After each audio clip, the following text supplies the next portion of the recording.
നോവുകളും വേദനകളും നമ്മുടെ മുമ്പിലുള്ളതുകൊണ്ടാണ് ഇതൊക്കെ ഞങ്ങൾക്ക് അറിയാവുന്ന കാര്യങ്ങളാണ് എന്നാൽ നമ്മൾ നീ പോടെ നമുക്കിതൊക്കെ അറിയാവുന്നതാണ് ഞാൻ അന്നേരം പറഞ്ഞല്ലേ പോയി പെട്. Please subscribe our YouTube channel Mad Frames Magic. Hello നമസ്കാരം, ഏവർക്കും മാഡ് ഫ്രെയിംസ് മാജിക്കിൻ്റെ പുതിയ വീഡിയോയിലേക്ക് സ്വാഗതം. എൻ്റെ പേര് മാത്യു തോമസ് പണിക്കവീട്ടിൽ. മഴ കവികൾ പാടി വെച്ചിട്ടുള്ള ഒരുപാട് വലിയ വരികളുണ്ട് മഴയെപ്പറ്റി. മഴ എന്നാൽ ആർദ്രമായ പ്രണയത്തിൻ്റെ സിമ്പലാണ്. മഴ എന്നാൽ ഒരു വലിയ വികാരങ്ങളുടെ നോവുകളെ വായിക്കുന്ന ആ ഒരു സിമ്പലാണ്. മഴ എല്ലാത്തിനും സാക്ഷിയായിട്ട് നിൽക്കുന്ന വിഷാദങ്ങളുടെ സിമ്പലാണ്. മഴ സക്സസ് ആയിട്ടുള്ളൊരു പ്രണയത്തിൻ്റെ സിമ്പലാണ്. അങ്ങനെ ഒരുപാട് വലിയ സിമ്പലുകളായിട്ട് കവിതകളിലും സിനിമാ പാട്ടുകളിലുമൊക്കെ ഇങ്ങനെ കോറിയിട്ടിട്ടുണ്ട്. അപ്പോൾ മഴ എന്നത് ഒരു വികാരവും അതേസമയം മറ്റു ചിലയിടത്ത് മഴ എന്നത് ഒരു വലിയ ശാപവുമായിട്ട് മാറുന്ന 1-2 മാസങ്ങളാണ് നമ്മളിപ്പോൾ കാണാൻ വേണ്ടി പോകുന്നത്. അതെ, ജൂൺ ജൂലൈ, അതായത് മൺസൂൺ മാസങ്ങൾ. അപ്പോൾ ആ സമയങ്ങളിൽ നിങ്ങൾ നേരിടാൻ പോകുന്ന കുറച്ച് കാര്യങ്ങളാണ് മഴ, ഉരുൾപൊട്ടൽ, കാലാവസ്ഥാ പ്രവചനങ്ങൾ, സുനാമി മുന്നറിയിപ്പുകൾ, മണ്ണിടിച്ചിലുകൾ, തീർച്ചയായിട്ടും കടൽക്ഷോഭങ്ങൾ, മുല്ലപ്പെരിയാറിനെ പറ്റിയുള്ള ആ ഒരു ഭീതി, അല്ലെങ്കിൽ ഡാമുകൾ തുറന്നു വിടുമോ എന്നുള്ള കാര്യങ്ങൾ, പ്രളയം തുടങ്ങിയ കാര്യങ്ങൾ നിങ്ങൾ തീർച്ചയായിട്ടും ഈ സമയത്ത് ഫേസ് ചെയ്യാൻ പോകുന്ന കുറച്ച് കാര്യങ്ങളായിരിക്കും. തീർച്ചയായിട്ടും ഇതിന് ആരും പാനിക്കാവേണ്ടതായിട്ടുള്ള ആവശ്യമില്ല, എങ്കിലും കുറച്ച് കരുതലുകൾ നമുക്ക് ആവശ്യമായിട്ടുണ്ട്. അതാണ് നമ്മൾ ഈ വീഡിയോയിലൂടെ പറയാൻ വേണ്ടി പോകുന്നത്. നമ്മൾ ഇന്ന് ഈ വിഷയം എടുക്കാനുള്ള കാരണമെന്ന് പറഞ്ഞാൽ മഴയെപ്പറ്റി പറയാനുള്ള, അല്ലെങ്കിൽ ഈ വക കാര്യങ്ങളെപ്പറ്റി പറയാനുള്ളൊരു കാര്യമെന്ന് പറഞ്ഞാൽ, ആലപ്പുഴ ബീച്ചിൽ ഒരു പെൺകുട്ടി കൊല്ലപ്പെടുകയുണ്ടായി. അതായത് ഒരു പെട്ടിക്കട മറിഞ്ഞു വീണ് നിത്യ എന്ന് പറയുന്ന ആ ഒരു 18 വയസ്സുകാരി യുവതി കൊല്ലപ്പെടുകയുണ്ടായി. ശരിക്കും വളരെ ദാരുണമായൊരു സംഭവമാണ് അവിടെ നടന്നിരിക്കുന്നത്. വലിയ കാറ്റും മഴയും വന്നപ്പോഴേക്കും ആ പെൺകുട്ടി ആ മഴയിൽ നിന്നും കാറ്റിൽ നിന്ന് രക്ഷ നേടാൻ വേണ്ടിയിട്ട് ആ പെട്ടിക്കടയുടെ സൈഡിലേക്ക് നിന്നാണ് നല്ല വലിയ കാറ്റടിച്ചിട്ട് ആ പെട്ടിക്കട ആ കുട്ടിയുടെ മുകളിലേക്ക് മറിഞ്ഞു വീണിട്ടാണ് മരണം ഉണ്ടായിരിക്കുന്നത്. ശരിക്കും നമ്മൾ ഈ ഒരു വിഷയത്തിൽ ബാക്കി കാര്യങ്ങളോട് നോക്കുമ്പോഴേക്കും തുടർന്നും ഒരുപാട് വലിയ മരണങ്ങളും അപകടങ്ങളുമൊക്കെ ഈ കഴിഞ്ഞുപോയ ദിവസങ്ങളിൽ ഉണ്ടായിട്ടുണ്ട്. ഇലക്ട്രിക് പോസ്റ്റ് റോഡിൽ ഒടിഞ്ഞു വീണ് കിടന്നിട്ട് അതിൽ വന്നിടിച്ച് മരിച്ചൊരു യുവാവിൻ്റെ സംഭവം നമ്മൾ കേൾക്കുകയുണ്ടായി. കൂടാതെ സ്കൂട്ടറിൽ പോകവേ മരം മറിഞ്ഞു വീണ്, അതായത് തെങ്ങ് മറിഞ്ഞു വീണ് മരിച്ച ഒരു ആളുടെ കാര്യം നമ്മൾ കേൾക്കുകയുണ്ടായി. അങ്ങനെ വളരെ ഭയാനകമായിട്ടുള്ള കാര്യങ്ങളാണ് നമ്മൾ കേൾക്കുന്നത്. അപ്പോൾ നമ്മൾ ഈ ഒരു കാര്യങ്ങളിൽ നമ്മുടെ കുഞ്ഞുങ്ങൾക്കും നമ്മുടെ മുതിർന്നവർക്കും നമ്മുടെ യുവാക്കൾക്കും ഒക്കെ ആയിട്ട് കുറച്ച് ഇൻസ്ട്രക്ഷൻസ് സത്യം പറഞ്ഞാൽ നൽകാനുണ്ട്. കാരണം നമ്മൾ നിയമപാലകരും നമുക്ക് ഇങ്ങനെയുള്ള കാര്യങ്ങളിൽ ദുരന്ത നിവാരണ അതോറിറ്റിയും ഒക്കെ പറയുന്ന കാര്യങ്ങൾ പൊതുവേ നമ്മൾ മനസ്സിലാക്കാറോ അല്ലെങ്കിൽ അതിനനുസരിച്ച് പെരുമാറാറോ ഇല്ല. ഈ സമയങ്ങളിലൊക്കെ നമുക്ക് കുറച്ച് ആർജിച്ചെടുത്ത കുറച്ച് സ്കില്ല് അങ്ങനെയുള്ള കാര്യങ്ങൾ വെച്ചാണ് നമ്മൾ ശരിക്കും കാര്യങ്ങളെ നേരിടാൻ വേണ്ടി പോകുന്നത്. പക്ഷേ എങ്കിലും നമ്മൾ മനസ്സിലാക്കേണ്ട ഒരു കാര്യമുണ്ട്, അവർ വെറുതെ അല്ല ഈ കാര്യങ്ങളെപ്പറ്റി പറയുന്നതെന്നാണ്. അപ്പോൾ നമുക്ക് ഈ ഒരു വിഷയത്തിൽ നമ്മൾ ചർച്ച ചെയ്യാൻ പോകുന്ന കാര്യങ്ങളെന്ന് പറഞ്ഞാൽ, ഒന്ന് പറയുന്നത് മഴക്കാലത്തെ നമ്മൾ എങ്ങനെ നേരിടണം എന്നുള്ളതാണ്. മഴക്കാലത്തിന് മുമ്പായിട്ട് അല്ലെങ്കിൽ നമുക്ക് ഇപ്പോൾ ചെയ്യേണ്ട കാര്യങ്ങൾ എന്തൊക്കെയാണെന്നും മഴക്കാലം വന്നു കഴിയുമ്പോൾ നമ്മൾ ചെയ്യേണ്ട കാര്യങ്ങൾ എന്തൊക്കെയാണെന്നും എന്തെങ്കിലും കാഷ്വാലിറ്റി ഉണ്ടായാൽ നമ്മൾ എന്ത് കാര്യങ്ങളൊക്കെ ചെയ്ത് അതിനെ നേരിടണം തുടങ്ങിയ കാര്യങ്ങളാണ്. നിങ്ങൾക്ക് തീർച്ചയായിട്ടും ഇൻഫോർമേറ്റീവ് ആയിരിക്കും. കാരണം അതുകൊണ്ട് നിങ്ങൾ തീർച്ചയായിട്ടും മറ്റുള്ളവരിലേക്ക് ഷെയർ ചെയ്യാനുള്ള ശ്രദ്ധിക്കണം. കാരണം ആർക്കെങ്കിലുമൊക്കെ ഉപകാരപ്പെടുന്നെങ്കിൽ തീർച്ചയായിട്ടും ഉപകാരപ്പെടട്ടെ എന്നുള്ള ചിന്തയിൽ തന്നെ നിങ്ങളിത് ഷെയർ ചെയ്യുന്ന പ്രതീക്ഷയോടെ നമുക്ക് ഈ വീഡിയോയിലേക്ക് പോകാം. അതിന് മുമ്പായിട്ട് ഈ ചാനൽ നിങ്ങൾ ഇതുവരെ സബ്സ്ക്രൈബ് ചെയ്തില്ലെങ്കിൽ തീർച്ചയായിട്ടും സബ്സ്ക്രൈബ് ചെയ്യാനും തീർച്ചയായിട്ടും മറ്റ് വീഡിയോകൾ നിങ്ങൾക്ക് കിട്ടുന്നതിന് വേണ്ടിയിട്ട് നോട്ടിഫിക്കേഷൻ എനേബിൾ ചെയ്ത് വെക്കാനും മറ്റുള്ളവരിലേക്ക് വീഡിയോ അയച്ചു കൊടുക്കാനും കമൻറ്റുകൾ ചെയ്യാനും ശ്രദ്ധിക്കുമെന്ന് പ്രതീക്ഷിച്ചുകൊണ്ട് നമുക്ക് വീഡിയോയിലേക്ക് പോകാം.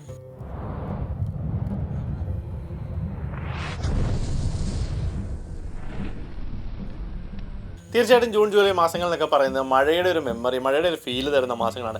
മഴയെ ഇഷ്ടപ്പെടാത്തവരായിട്ട് ആരും ഉണ്ടാകില്ല. എന്നാൽ വലിയ മഴകൾ വലിയ തോതിൽ കിട്ടിക്കഴിയുമ്പോഴത്തേക്ക് മഴ ഒരു നാശമായിട്ട് നമുക്ക് മാറുന്നില്ല, നമുക്കൊരു ശാപമായിട്ടൊക്കെ തോന്നുന്ന ഒരു സമയത്തേക്കാണ് നമ്മൾ പോകുന്നത്. പ്രത്യേകിച്ച് പണ്ടുള്ള ഓർമ്മകളിൽ നമുക്ക് സ്കൂൾ തുറക്കുന്ന അതായത് ജൂൺ 1-ാം തീയതി കറക്റ്റായിട്ട് എത്തിയിരുന്ന കാലവർഷമുണ്ട്. പഴയ ആൾക്കാർക്കൊക്കെ ഓർമ്മയുണ്ടാവും, സ്കൂളിൽ പോകുന്ന ആ ഒരു ദിവസം കറക്റ്റ് ജൂൺ 1-ന് മഴ പെയ്യുന്ന ദിവസങ്ങളായിരുന്നു. അന്ന് തൊട്ടാണ് ആ മഴ തുടങ്ങുന്നത്. അപ്പോൾ ആ മഴയ്ക്ക് തീർച്ചയായിട്ടും ഒരുപാട് ബന്ധമുണ്ട് തൻ്റെ സ്കൂളിനോടും തൻ്റെ ഓർമ്മകളോടുമൊക്കെ. അപ്പം അങ്ങനെയുള്ള മെമ്മറി ഉള്ളവർ തീർച്ചയായിട്ടും ഈ വീഡിയോയുടെ താഴെ കമൻറ്റ് ചെയ്യണമെന്ന് ഞാൻ അപേക്ഷിക്കുകയാണ്. കൂടാതെ അങ്ങനെയുള്ള ആ ഒരു മഴ കാലം തെറ്റി ഇപ്പോൾ മുമ്പോട്ടായിട്ട് വന്നിരിക്കുകയാണ്. അതായത് മെയ് മാസത്തിൻ്റെ പകുതിയോടുകൂടി, മെയ് മാസം തുടങ്ങുന്നതോടുകൂടി വേനൽ മഴ എന്നുള്ള രീതിയിലേക്ക് കണ്ടിന്യൂസ് ആയിട്ട് പിന്നെ മൺസൂൺ ഇങ്ങ് കയറി വരികയാണ്. അപ്പോൾ അങ്ങനെ മഴക്കാലം കയറി വരുന്നതോടെ ഒരുപാട് വലിയ പ്രശ്നങ്ങളിലേക്കൊക്കെ നമ്മൾ വീണു പോകാറുണ്ട്. അപ്പോൾ അങ്ങനെയുള്ള കാര്യങ്ങളെ പറ്റിയും കൂടിയാണ് ഈ ഒരു വീഡിയോയിൽ നമ്മൾ ചർച്ച ചെയ്യാൻ വേണ്ടി പോകുന്നത്. മഴക്കാലങ്ങളോടൊപ്പം പെട്ടെന്ന് വരുന്നൊരു സംഭവമാണ് ഈ പകർച്ചവ്യാധികൾ എന്ന് പറയുന്നത്. മഴ കൂടുന്നതിനനുസരിച്ച് പനി കാര്യങ്ങളൊക്കെ കൂടാറുണ്ട്. തീർച്ചയായിട്ടും ഇപ്പോൾ ആലപ്പുഴ ജില്ലയിൽ പോലും കോവിഡ് കേസുകളുടെ എണ്ണം 10 കഴിഞ്ഞു എന്നാണ് പറയുന്നത്. അതും പലതും കോവിഡ് കേസുകൾ തന്നെ ആയിരിക്കില്ല, സിംറ്റമുകൾ പക്ഷേ എല്ലാം ക്യാരി ചെയ്തുകൊണ്ട് വരുന്നു. നമുക്ക് പണ്ട് വന്നിട്ടുള്ളവർക്കും ആ സിംറ്റങ്ങളൊക്കെ കാണിക്കുന്നത് കൊണ്ട് കോവിഡ് എന്നുള്ളൊരു വകഭേദത്തിലേക്ക് മാറുകയാണ്. അപ്പോൾ നമ്മൾ ശ്രദ്ധിക്കേണ്ട ഒരു കാര്യമെന്ന് പറഞ്ഞാൽ, ഈ മഴക്കാലത്ത് കൊതുക് പരക്കാതിരിക്കാൻ വേണ്ടി തീർച്ചയായിട്ടും നിങ്ങൾക്ക് കൊതുക് നിവാരണം അല്ലെങ്കിൽ മഴക്കാല പൂർവ്വ ശുചീകരണം എന്നൊക്കെയുള്ള പേരിൽ കുറേ കാര്യങ്ങളൊക്കെ നമുക്ക് ചെയ്യാവുന്നതാണ്. അതായത് നിങ്ങൾ വിചാരിച്ചു കഴിഞ്ഞാൽ നിങ്ങളുടെ വീടിന് ചുറ്റുമുള്ള കുറച്ച് ചിരട്ടകളോ അല്ലെങ്കിൽ പെയിൻറ്റ് പാട്ടകളോ അല്ലെങ്കിൽ തുറന്ന പ്ലാസ്റ്റിക് കവറുകളോ അല്ലെങ്കിൽ ചെറിയ ടിന്നുകളോ ഒക്കെ ഇങ്ങനെ തുറന്ന് കിടക്കുന്ന രീതിയിൽ കാണാം. നമ്മൾ അലക്ഷ്യമായിട്ട് എപ്പോഴും വലിച്ചെറിയുന്നതോ അങ്ങനെ ഇങ്ങനെയുള്ള കുറച്ച് കാര്യങ്ങളായിരിക്കും. അപ്പോൾ അതൊക്കെ വെള്ളം കെട്ടിക്കിടക്കാത്ത രീതിയിലേക്ക് മറിച്ചിടാൻ വേണ്ടി ശ്രമിക്കണം.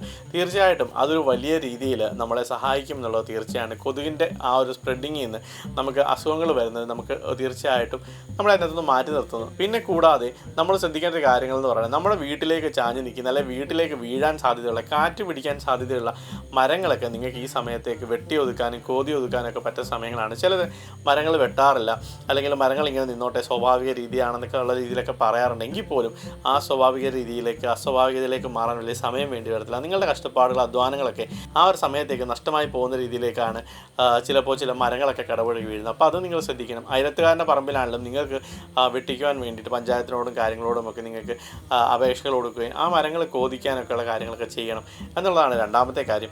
മൂന്നാമത്തെ കാര്യങ്ങളെന്ന് പറഞ്ഞാൽ നിങ്ങൾക്ക് തീർച്ചയായിട്ടും ഈ മഴക്കാലത്ത് പ്രതിരോധിക്കാൻ വേണ്ടിയിട്ട് നിങ്ങൾക്ക് കിറ്റുകളൊക്കെ തയ്യാറാക്കാവുന്നതാണ്. അതായത് ഈ സുരക്ഷാ കാര്യങ്ങൾക്ക് വേണ്ടിയിട്ട് മഴക്കാലത്ത് നാളെ ഒരു ഇൻകേസ് എന്തെങ്കിലും ഒരു കാര്യം വന്നു പോയാലോ ഒക്കെ നിങ്ങൾക്ക് ചെയ്യാൻ വേണ്ടിയിട്ട് കുറച്ച് കാര്യങ്ങൾ, ടോർച്ചുകൾ, അങ്ങനെയുള്ള കുറേ കാര്യങ്ങളൊക്കെ, ബാറ്ററികൾ, ഇപ്പം മെഴുകുതിരികൾ, അങ്ങനെയുള്ള കുറേ കാര്യങ്ങളടങ്ങുന്ന കിറ്റ് തയ്യാറാക്കാവുന്നതാണ്. കാരണം അത്യാവശ്യമായിട്ടുള്ള മരുന്നുകളും ഒക്കെ അതിനകത്ത് നമുക്ക് ഉൾപ്പെടുത്താവുന്നതാണ്. എന്തെങ്കിലും ഒരു ഇൻകേസ് ഒരു എമർജൻസി വന്നാൽ രക്ഷപ്പെടാൻ വേണ്ടിയിട്ടുള്ള കാര്യങ്ങൾ. അപ്പോൾ അതൊക്കെ മഴക്കാലം ഒരു പകുതിയൊക്കെ ആകുമ്പോഴേക്കും കരുതി വെച്ചാൽ പോലും മതി. എങ്കിൽ പോലും ആവശ്യമായ വസ്തുക്കൾ കരുതുന്നതൊക്കെ നമ്മൾ ഈ ഒരു ഘട്ടത്തിൽ ചിന്തിക്കേണ്ട ഒരു കാര്യമാണ്. ഇതിൻ്റെ രണ്ടാമതായിട്ട് നോക്കുമ്പോഴേക്കും മഴക്കാലം വന്നു തുടങ്ങുമ്പോഴേക്കും നിങ്ങൾ എന്തൊക്കെയാണ് ചെയ്യേണ്ടതെന്നുള്ളതാണ് നമ്മൾ അടുത്തതായിട്ട് നോക്കുന്നത്. മഴക്കാലം വന്നു തുടങ്ങുമ്പോഴേക്കും തീർച്ചയായിട്ടും നിങ്ങൾ നിങ്ങളുടെ യാത്രകളെ പരിമിതപ്പെടുത്തുക എന്നുള്ളതാണ് ഏറ്റവും ആദ്യം ശ്രദ്ധിക്കാനുള്ളത്. കാരണം ഹൈ റേഞ്ച് ആവട്ടെ അല്ലെങ്കിൽ തീരദേശമാകട്ടെ എവിടെ ആവട്ടെ, നമ്മൾ യാത്രകൾ ചെയ്യുന്ന സമയത്ത് നമ്മുടെ മുകളിലേക്ക് അല്ലെങ്കിൽ നമ്മുടെ വഴിയിലേക്ക് മരങ്ങളും ഒക്കെ കടപുഴകി വീഴാൻ വലിയ ചാൻസുകളുണ്ട്. കാരണം ഈ വലിയ മാവുകളും വലിയ തെങ്ങുകളും ഒക്കെ റോഡ് സൈഡിലൊക്കെ നിൽക്കുന്നതൊക്കെ എത്രമാത്രം ബലമുള്ളതാണെന്ന് നമുക്ക് മനസ്സിലാവില്ല. ചിലപ്പോൾ ഒരു സെക്കൻഡിൽ അത് കടപുഴകി വീണേക്കാം. അല്ലെങ്കിൽ ഈ മലയോര മേഖലകളിൽ താമസിക്കുന്നവരൊക്കെ ശരിക്കും മുമ്പിൽ മണ്ണിടിഞ്ഞ് വീണേക്കാം. കാരണം ഈ ഒരു മഴ അതിൻ്റെ ഒരു ആദ്യ രണ്ടാം ഘട്ടത്തിലേക്കൊക്കെ എത്തുമ്പോഴേക്കും കുന്നുകളിലൊക്കെ വെള്ളം നിറഞ്ഞ് ഇങ്ങനെ ആ ഒരു പതുപതത്തെ രീതിയിലായിരിക്കും നിൽക്കുക. പിന്നീട് ഒരു മഴയെ കൂടെ താങ്ങാനുള്ള ശേഷിയില്ലാതെ നിങ്ങൾ സഞ്ചരിക്കുമ്പോൾ നിങ്ങളുടെ വാഹനങ്ങൾക്ക് മുകളിലോ നിങ്ങളുടെ വഴിയുടെ മുമ്പിലോ ഒക്കെ വന്ന് വീണേക്കാം. അപ്പോൾ അതുകൊണ്ട് തീർച്ചയായിട്ടും നിങ്ങൾ ആ കാര്യങ്ങളോട് ശ്രദ്ധിക്കണം. അപ്പോൾ യാത്ര പൊതുവെ ഒഴിവാക്കുക എന്നുള്ളതാണ് ഒന്നാമത്തെ കാര്യം.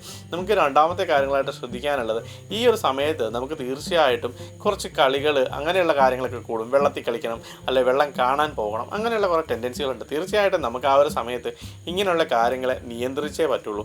കാരണം കുഞ്ഞുങ്ങളുണ്ടാവാം, കൂടപ്പിറപ്പുകളുണ്ടാവാം. അപ്പോൾ അവരൊക്കെ പല ഏജും പല രീതികളുമായിരിക്കും. ഇവരൊന്നും പോയി ഇതിലേക്ക് ചാടി നശിക്കാതിരിക്കാൻ വേണ്ടിയിട്ട് നമുക്ക് ഇതൊക്കെ ഒന്ന് ക്രമീകരിച്ചേ മതിയാവുള്ളൂ. കാരണം നിങ്ങൾ ചെയ്യുന്ന കാര്യങ്ങളോ അല്ലെങ്കിൽ നിങ്ങൾ ഇൻസ്പിറേഷൻ കൊടുക്കുന്ന കാര്യങ്ങളോ കണ്ട് നിങ്ങളുടെ കുട്ടികളോ അല്ലെങ്കിൽ കൂടെയുള്ളവരോ തീർച്ചയായിട്ടും ഇങ്ങനെയൊക്കെ റിസ്കുകൾ എടുത്തേക്കാം. അപ്പോൾ അതുകൊണ്ട് അതും ശ്രദ്ധിക്കണം. മൂന്നാമത്തെ കാര്യങ്ങളെന്ന് പറഞ്ഞാൽ ഈ സമയത്ത് ആറ്റിൽ പോയി കുളിക്കുക തുടങ്ങിയ കാര്യങ്ങളിൽ നിന്നൊക്കെ ഒഴിഞ്ഞു നിൽക്കുക. ഇങ്ങനെയുള്ള സമയങ്ങളിൽ അങ്ങനെയുള്ള ആഗ്രഹങ്ങളൊക്കെ വരുന്ന മനുഷ്യന്മാരാണ്. അപ്പോൾ തീർച്ചയായിട്ടും ഇതൊക്കെ ഒന്ന് ഒഴിവാക്കാം. പിന്നെ നാലാമത്തെ കാര്യം, ഈ സമയത്ത് മീൻ പിടിക്കാനായിട്ട് പോകുന്ന ആൾക്കാരുണ്ട്. അതായത് തങ്ങൾക്ക് വലിയ സ്കില്ലുണ്ടെന്നും തങ്ങൾ വെള്ളത്തിൽ ചാടിക്കഴിഞ്ഞാൽ നീന്തി പോകാമെന്നും ഒക്കെ സ്കില്ലുള്ള ആൾക്കാരൊക്കെ കാണും. അപ്പോൾ അങ്ങനെയുള്ളവരോടുകൂടിയാണ് അതിസാഹസികത തീർച്ചയായിട്ടും ചെയ്യരുത്. നിങ്ങൾക്കൊരു സാഹസികത നിങ്ങൾക്ക് കഴിവുണ്ടെങ്കിൽ ധൈര്യമുണ്ടെങ്കിൽ നിങ്ങൾക്ക് ചെയ്യാം. പക്ഷേ എങ്കിൽ പോലും പ്രൊമോട്ട് ചെയ്യുന്നില്ല. കാരണം അപകടം തീർച്ചയായിട്ടും പതിയിരിക്കുന്നതാണ്. കാരണം ഡാമുകൾ തുറന്നു വിട്ട വെള്ളം കാണാം, അല്ലെങ്കിൽ പൊട്ടി ഒഴുകി എവിടെന്നെങ്കിലുമൊക്കെ വരുന്ന വെള്ളം കാണാം. അങ്ങനെ ഒരുപാട് വലിയ സാധ്യതകൾ വെള്ളത്തിൻ്റെ കാര്യത്തിൽ പറയാനുണ്ട്. അപ്പോൾ അതുകൊണ്ട് അങ്ങനെയുള്ള കാര്യങ്ങൾ, മീൻ പിടിക്കാനുള്ള കാര്യങ്ങൾ തുടങ്ങിയ കാര്യങ്ങളൊക്കെ ഈ സമയത്ത് ഒഴിവാക്കുന്നതായിരിക്കും നല്ലത്.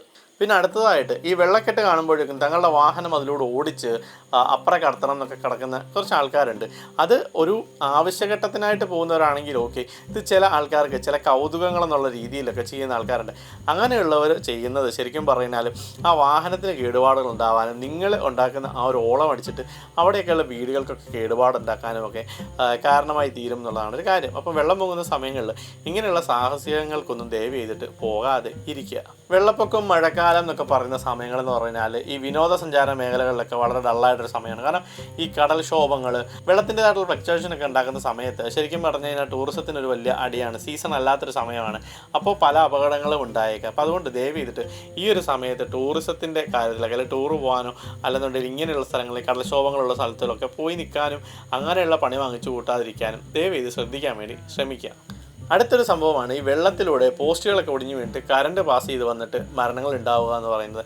അതൊന്നും നമ്മൾ വരുത്തി വെക്കുന്ന അല്ലെങ്കിൽ പോലും നമ്മളുടെ കാലക്കേടിന് വന്നുകൂടുന്ന ചില സംഭവങ്ങളാണെങ്കിൽ പോലും അങ്ങനെയുള്ള ദൗർഭാഗ്യങ്ങൾ ഉണ്ടാവാതിരിക്കാനും നമ്മൾ പ്രത്യേകമായിട്ട് ശ്രദ്ധിക്കണം. 2018 മുതലുള്ള പ്രളയങ്ങളൊക്കെ നമുക്ക് 2018 പോലുള്ളൊരു വലിയ പ്രളയമോ അല്ലെ അങ്ങനെയുള്ള സാഹചര്യങ്ങളിലൊക്കെ നമ്മളെപ്പോഴും മുന്നിൽ കണ്ടിട്ട് വേണം ഈ കാര്യങ്ങളെ നമ്മൾ അനലൈസ് ചെയ്യാനായിട്ട്. ഈ ഉരുൾപൊട്ടൽ സാധ്യതകളുള്ള സ്ഥലത്ത് നിന്നൊക്കെ നിങ്ങൾ ദയവ് ചെയ്തിട്ട് മാറി താമസിക്കാനൊക്കെ വേണ്ടി ശ്രമിക്കണം. നിങ്ങൾക്ക് താഴ്വാരത്തോ അല്ലെങ്കിൽ മറ്റെവിടത്തോ വീടുകളൊക്കെ ഉണ്ടെങ്കിൽ നിങ്ങൾക്ക് അങ്ങനെ ഒരു സാധ്യത നിങ്ങളുടെ മനസ്സിൽ വന്നു കഴിഞ്ഞാൽ നിങ്ങൾ തീർച്ചയായിട്ടും അവിടെ നിന്ന് മാറി താമസിക്കാനും സുരക്ഷിതരായിട്ട് ഇരിക്കാനും ഒക്കെ നോക്കണം. അപ്പം നമ്മൾ പറയുന്നതിൽ പോസിബിളായിട്ട് എത്രമാത്രം കാര്യങ്ങളുണ്ടെന്ന് നമുക്കറിയില്ല എങ്കിൽ പോലും നമ്മളൊരു സുരക്ഷിതത്വത്തെ കരുതിയാണ് തീർച്ചയായിട്ടും ഇങ്ങനെയുള്ള കാര്യങ്ങൾ പറയുന്നത്. മുമ്പിൽ ഒരുപാട് വലിയ ദുരന്തങ്ങളും ഒരുപാട് വലിയ നോവുകളും വേദനകളും നമ്മുടെ മുമ്പിലുള്ളതുകൊണ്ടാണ് തീർച്ചയായിട്ടും ഇങ്ങനെ ഒരു വീഡിയോ ചെയ്യാനും പോലും നമ്മൾ സന്നദ്ധമാകുന്നത്. കാരണം ഇങ്ങനെ ഒരു വീഡിയോയ്ക്ക് സത്യത്തിൽ പറഞ്ഞാൽ ഇതിൻ്റെ പ്രാധാന്യവും ഇല്ല, ഇതൊക്കെ ഞങ്ങൾക്ക് അറിയാവുന്ന കാര്യങ്ങളാണവേ എന്നുള്ള രീതിയിലായിരിക്കും തീർച്ചയായിട്ടും എല്ലാ മനുഷ്യരും ഈ വീഡിയോ കാണുന്നത്. എങ്കിൽ പോലും ഇങ്ങനെയുള്ള കാര്യങ്ങൾ പറഞ്ഞു തരേണ്ടതായിട്ടുള്ള കടമയില്ലെങ്കിൽ പോലും നമ്മുടെ മനസ്സിൽ നമുക്ക് അങ്ങനെ ഒരു കടമ ഉണ്ടെന്ന് തോന്നുന്നത് കൊണ്ട് മാത്രമാണ് ശരിക്കും പറഞ്ഞാൽ ഇങ്ങനെ ഒരു വീഡിയോ ചെയ്യുന്നത്. അപ്പോൾ ഉരുൾപൊട്ടൽ ഉണ്ടാകുന്ന സ്ഥലങ്ങളിൽ ഈ പ്രായമായ ആൾക്കാർക്കൊക്കെ കുറച്ചുകൂടി നോളജ് കാണും ഇങ്ങനെയുള്ള വിഷയങ്ങൾ. അതായത് ഇങ്ങനെയുള്ള ആ ഒരു പരിസ്ഥിതി ദുരന്തങ്ങളോ അല്ലെങ്കിൽ ഈ സുനാമികളൊക്കെ കണക്ക് കൂട്ടി കാണുന്ന ആ പ്രദേശവാസികളും പരിസരവാസികളുമായിട്ടുള്ള ആൾക്കാരുണ്ട്. അപ്പോൾ അവർ പറയുന്നതോടെ തീർച്ചയായിട്ടും കേൾക്കാൻ നിങ്ങൾ ശ്രദ്ധിക്കണം. നമ്മളിപ്പോൾ ഒരുപാട് ആൾക്കാർ മരിക്കുന്ന കണ്ടിട്ടുണ്ട്, അതായത് യുവാക്കളുമൊക്കെ ഒരുപാട് സാഹസികത കാണിച്ച് മരിക്കുന്ന കണ്ടിട്ടുണ്ട്. അപ്പോൾ ആ ഒരു കാര്യം കൂടി ഈ വിഷയത്തിൽ പറയുകയാണ്. കാരണം അങ്ങനെയുള്ള സാഹചര്യങ്ങൾ നമ്മൾ മനസ്സിലാക്കേണ്ട ഒരു കാര്യം, ആ പ്രദേശവാസികൾ ചിലപ്പോൾ ആദ്യഘട്ടങ്ങളിലൊന്നും ഇടപെട്ടിട്ടില്ല എന്നുള്ള ഒരുപാട് ന്യൂസ് ഞാൻ കണ്ടിട്ടുണ്ട്. എന്തുകൊണ്ടാണെന്ന് പറഞ്ഞാൽ അവിടെ പോയി കിടന്ന് നമ്മൾ ബഹളം വയ്ക്കുകയും അറിയുകയൊക്കെ ചെയ്യുമ്പോഴേക്കും ഇവർ വന്നിട്ട് നമ്മളോട് പറയാറുണ്ട് അവിടെ ആഴമുണ്ട്, അവിടെ കുഴിയുണ്ട്, അവിടെ ഒന്നും ചെയ്യരുത്, അവിടെ ചാടരുതെന്നൊക്കെ പറയുമ്പോഴത്തേക്കും നമ്മൾ നീ പോളെ നമുക്കിതൊക്കെ അറിയാവുന്നതാണ് എന്നുള്ള ധാരണയിൽ നമ്മൾ അവിടെ കിടന്ന് ചാടുകയും മറിയുകയും ഒക്കെ ചെയ്ത് കഴിയുമ്പോഴേക്കും നമുക്കൊരാപത്ത് വന്നാലും ഇവർ ആദ്യം മനസ്സിൽ വിചാരിക്കുന്നത് ഞാൻ അന്നേരം പറഞ്ഞതല്ലേ പോയി പെട്, നീയൊക്കെ അനുഭവിച്ചോ എന്നുള്ള രീതിയിലായിരിക്കും ഇവർ ആദ്യമേ അതിനെ കാണുന്നത്. അപ്പോൾ അതുകൊണ്ട് നിങ്ങൾക്ക് വേണ്ട സഹായം പോലും കിട്ടത്തില്ല. അപ്പോൾ അതുകൊണ്ട് ഓരോ രീതിയിലും ഉള്ള സ്ഥലങ്ങളിൽ നിങ്ങൾ ചെല്ലുമ്പോൾ തീർച്ചയായിട്ടും പ്രദേശവാസികളായിട്ടുള്ള ആൾക്കാരുടെ ആ ഒരു നിർദ്ദേശങ്ങളിലൂടെ നിങ്ങൾ ശ്രദ്ധിക്കണം. കൂടാതെ പ്രളയം പോലുള്ള അല്ലെങ്കിൽ ഡാം പോലുള്ള കാര്യങ്ങളിലേക്ക് അത് തുറന്നു വിടുന്ന പോലുള്ള കാര്യങ്ങളിലേക്ക് വരുമ്പോഴേക്കും പെട്ടെന്നായിരിക്കും വെള്ളം വരുന്നത്. അപ്പോൾ അങ്ങനെയുള്ള സ്ഥലങ്ങളിലുള്ളവർക്ക് രക്ഷപ്പെടാൻ വേണ്ടിയിട്ട് നിങ്ങൾ എപ്പോഴും ഒരു കിറ്റ് കൈ കരുതിയിരിക്കുക. അതായത് നിങ്ങളുടെ മരുന്നുകൾ, അത്യാവശ്യം മരുന്നുകൾ, നിങ്ങൾക്ക് അത്യാവശ്യം വേണ്ട ഫുഡ് കാര്യങ്ങൾ, അതായത് വല്ല ബിസ്ക്കറ്റോ അങ്ങനെ ഇങ്ങനെയുള്ള കാര്യങ്ങളും ഒക്കെ നിങ്ങൾ കയ്യിൽ കരുതി വയ്ക്കുക. കൂടാതെ നിങ്ങൾ യാത്രാ രേഖകൾ, പാസ്പോർട്ട് അങ്ങനെയൊക്കെയുള്ള കാര്യങ്ങളൊക്കെ നിങ്ങൾ തീർച്ചയായിട്ടും കയ്യിൽ നേരത്തെ കരുതി വയ്ക്കുക. കൂടാതെ ടോർച്ച്, പറ്റുവാണെങ്കിൽ ഒരു റേഡിയോ തുടങ്ങിയ കാര്യങ്ങൾ നിങ്ങൾ കരുതി വെക്കാൻ വേണ്ടി ശ്രമിക്കുക. ഇങ്ങനെയുള്ള ഇത്രയും കാര്യങ്ങൾ നിങ്ങൾ കരുതി വെക്കുമ്പോൾ മെഴുകുതിരിയൊക്കെ അതിനകത്ത് വരുന്നതാണ്. അപ്പോൾ അങ്ങനെ അവശ്യ സാധനങ്ങൾ നിങ്ങൾക്ക് തോന്നുന്ന സാധനങ്ങളൊക്കെ നിങ്ങൾ കരുതി വെച്ച് കഴിഞ്ഞാൽ നിങ്ങൾക്ക് തീർച്ചയായിട്ടും ഒരു അത്യാഹിതം എന്തെങ്കിലും വന്നു കഴിഞ്ഞാൽ ഇങ്ങനെയൊന്നും വരാതിരിക്കട്ടെ എങ്കിൽ പോലും പറയുകയാണ്, അത്യാഹിതം എന്തെങ്കിലും വന്നു കഴിഞ്ഞാൽ നിങ്ങൾക്ക് തീർച്ചയായിട്ടും അവിടെ നിന്ന് രക്ഷപ്പെടാൻ വേണ്ടി എളുപ്പമായിരിക്കും. നിങ്ങൾ അതിനുവേണ്ടി വെയിറ്റ് ചെയ്ത് നിന്ന് നിങ്ങൾ അപകടത്തിൽ പെടരുത് എന്നുള്ള ആഗ്രഹം കൊണ്ടാണ് തീർച്ചയായിട്ടും ഇങ്ങനെ ഒരു സ്റ്റേറ്റ്മെൻറ്റ് കൂടി ഈ ഒരു വീഡിയോയിൽ പറഞ്ഞു വെക്കുന്നത്. നിങ്ങളുടെ കയ്യിൽ തീർച്ചയായിട്ടും നീളൻ വടി ഉണ്ടായിരിക്കണം എന്നുള്ളതാണ്. നിങ്ങൾ മുന്നിൽ പോകുന്ന ഒരാളാണെങ്കിൽ അല്ലെങ്കിൽ നിങ്ങൾ ഒറ്റയ്ക്ക് സഞ്ചരിക്കുന്ന ഒരാളാണെങ്കിൽ തീർച്ചയായിട്ടും നിങ്ങളുടെ ഒരു വടി ഉണ്ടാവണം. കാരണം ഓട ഏതാ, നിലമേതാ, പുരയിടമേതാ, കുഴി ഏതാണെന്ന്, കിണർ ഏതാണെന്ന് നമുക്കറിയാൻ പറ്റില്ലാത്ത അവസ്ഥയാണ്. വെള്ളം നിരപ്പിനൊരുക്കി കഴിഞ്ഞാൽ നിങ്ങൾക്ക് മനസ്സിലാവുന്ന ഒരു കാര്യങ്ങളും അതിനകത്ത് കാണില്ല. അപ്പോൾ നിങ്ങൾക്ക് തീർച്ചയായിട്ടും മുമ്പിലോട്ട് നിങ്ങൾ നടക്കുന്നുണ്ടെങ്കിൽ ഈ വടി കുത്തി അതിന് സഹായത്തോടെ എത്രമാത്രം ആഴമുണ്ടോ, മുന്നിൽ എന്താണെന്ന് മനസ്സിലാക്കിയിട്ട് വേണം നിങ്ങൾ സത്യം പറഞ്ഞാൽ അതിലൂടെ നടന്നു പോകാൻ. അപ്പോൾ അങ്ങനെയുള്ള കാര്യങ്ങളൊക്കെ തീർച്ചയായിട്ടും നിങ്ങൾ ഈ സമയത്ത് ശ്രദ്ധിക്കുമെന്ന് വിശ്വസിക്കുന്നു. കൂടാതെ നമ്മൾ ആദ്യം പറഞ്ഞതുപോലെ നിത്യ എന്നുള്ള ആ ഒരു പെൺകുട്ടിക്ക് ഉണ്ടായ ആ ഒരു അപകടത്തെ തുടർന്ന് നിങ്ങൾ മനസ്സിലാക്കേണ്ട ഒരു കാര്യമുണ്ട്. നിങ്ങൾ നിൽക്കുന്ന സ്ഥലം സേഫ് ആണോ, അവിടെ നിങ്ങൾക്ക് നേരെ വന്ന് ചേരാൻ പറ്റുന്ന എന്തെങ്കിലും അപകടങ്ങളുണ്ടോ എന്നുള്ളത് നിങ്ങൾ ആദ്യം തീർച്ചയായിട്ടും മനസ്സിലാക്കണം. തീർച്ചയായിട്ടും ഈ സമയങ്ങളിൽ ഉണ്ടാകുന്ന കുറച്ച് ഭീതികളാണ് ഉരുൾപൊട്ടൽ ഭീതികൾ, മണ്ണിടിച്ചിൽ ഭീതികൾ, തീർച്ചയായിട്ടും മുല്ലപ്പെരിയാർ ഡാം അല്ലെങ്കിൽ ഇടുക്കി ഡാം തുടങ്ങിയ ഡാമുകളെ പറ്റിയുള്ള പേടികൾ, കടൽക്ഷോഭം, സുനാമി തുടങ്ങിയ കാര്യങ്ങളൊക്കെ ഈ സമയത്ത് നമ്മൾ ശരിക്കും പേടിയിൽ വരുന്നതാണ്. അപ്പോൾ അങ്ങനെയുള്ള കാര്യങ്ങളെപ്പറ്റി നമ്മളൊന്ന് അവയർനെസ് ആയിട്ടിരിക്കണം. തീർച്ചയായിട്ടും എന്തെങ്കിലും കാര്യങ്ങൾ അതിനകത്തുണ്ടോ എന്നുള്ള രീതിയിലേക്ക്. മുല്ലപ്പെരിയാറിനെയൊക്കെ സംബന്ധിച്ച് ഞാൻ ഒരുപാട് വീഡിയോസ് ഇതിനകത്ത് ചെയ്തിട്ടുണ്ട്. അപ്പോൾ അങ്ങനെ എന്തെങ്കിലും സംഭവിക്കുമോ ഇല്ലയോ എന്നൊക്കെയുള്ള രീതിയിലൊക്കെ തീർച്ചയായിട്ടും കുറച്ച് വീഡിയോകൾ ഇതിനകത്ത് ചെയ്തിട്ടുണ്ട് മുമ്പൊക്കെ. അപ്പോൾ നിങ്ങൾ തീർച്ചയായിട്ടും ഈ വീഡിയോ കാണുന്നവർ ആ വീഡിയോയും കൂടെ കാണാൻ വേണ്ടിയിട്ട് ശ്രദ്ധിക്കണം. അപ്പോൾ ഞാനത് ഐ ബട്ടണുകളിൽ ഇട്ടേക്കാം, നിങ്ങൾക്കത് കാണാവുന്നതുമാണ്. അപ്പോൾ ഇങ്ങനെയുള്ള കുറേ കാര്യങ്ങൾ ശ്രദ്ധിക്കേണ്ടതായിട്ടും ഉണ്ട്. അപ്പോൾ അതിന് അടുത്ത ഘട്ടത്തിൽ നിങ്ങൾ ശ്രദ്ധിക്കേണ്ടതായിട്ടുള്ള വെള്ളം ഇറങ്ങി കഴിയുമ്പോഴേക്കും ഈ ഒരു വെള്ളം മലിനജലം, അതായത് കെട്ടിക്കിടന്ന വെള്ളം മലിനജലമായിട്ട് മാറാറുണ്ട്. അപ്പോൾ അങ്ങനെ മാറുന്ന ജലങ്ങളിൽ നിന്ന് ഒരുപാട് പകർച്ചവ്യാധികൾ ഒക്കെ ഉണ്ടാവാറുണ്ട്.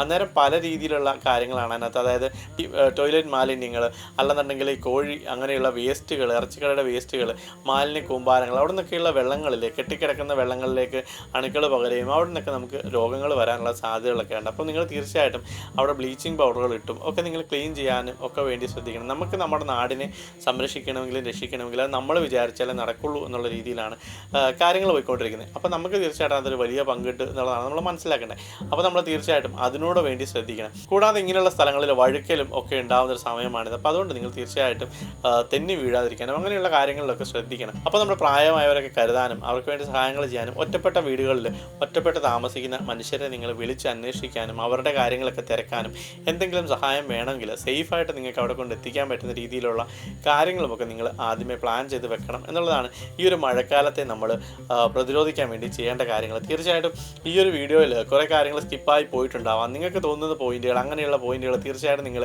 ഈ വീഡിയോയുടെ താഴെ കമൻറ്റായിട്ട് ഇടുമെന്ന് ഞാൻ പ്രതീക്ഷിക്കുകയാണ്. നിങ്ങൾക്ക് ഈ വീഡിയോ ഇഷ്ടപ്പെട്ടെങ്കിൽ മറക്കാതെ നിങ്ങളിത് മറ്റുള്ളവരിലേക്ക് അയച്ചു കൊടുക്കാനോട് ശ്രദ്ധിക്കണം. വാട്സപ്പ് ഗ്രൂപ്പുകളിലും അല്ലെങ്കിൽ വാട്സപ്പ് സ്റ്റാറ്റസുകളിലും ഫേസ്ബുക്കുകളിലും ഒക്കെ നിങ്ങൾക്ക് ഈ വീഡിയോ ഷെയർ ചെയ്യാവുന്നതാണ്.